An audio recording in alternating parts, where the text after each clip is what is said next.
Hello everyone, welcome back to the channel. In this video, let me show you how to get a Wise virtual card.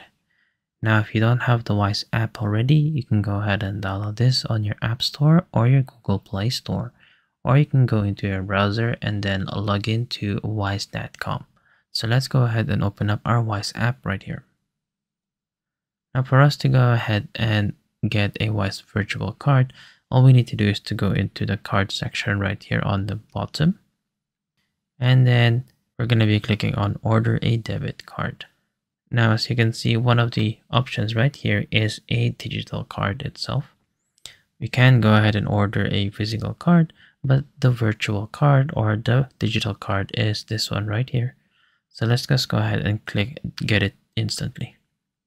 And then you just go ahead and read through all of this and then click order your digital card.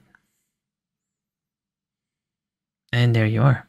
Go ahead and open up Go to My Card right here, and you should be able to get your card details right there. And there you go. I hope that you have found this tutorial useful. See you guys next time.